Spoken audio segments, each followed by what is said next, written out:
Okay? So, maganda ka para sa kanya. Malakas yung appeal mo. Kumbaga, nagiinit. Yung hot ang dating mo sa kanya. Ganon. Hot yung dating mo sa kanya. So, yun yung nakikita niya sa'yo.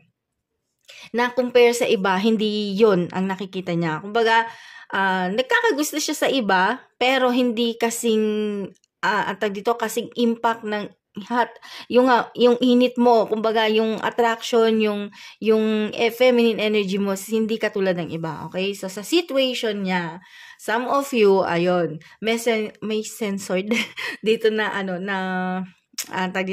na detalye. So, hindi ko alam kung paano ko siya explain, pero sana mag-gets ninyo ibig ko sabihin, okay? So, some of you, yung mga masculine ninyo, ibig sabihin, yung mga person ninyo na lalaki, kayo mga feminine, some of you, hot ka sa higaan.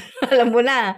So, yun. Kumbaga, nag-iinit siya sa'yo. Makita ka lang niya, parang iba na yung, yung dugo niya, ganun, yung lukso ng dugo niya. So, ganun kainit ang dating mo sa kanya, okay? So, hindi kanya maikukumpara sa iba kasi meron kang something special. Kakaiba. Kumbaga, kakaiba ka sa iba. Ganon. So, meron kang specialties siguro na hindi niya nakikita sa mga naging ex niya or kung sino man yung naging karelasyon niya. Okay? Basta ikaw, iba yung dating mo sa kanya. Okay? So, sa challenges, maliban doon, mabait ka rin naman. Okay?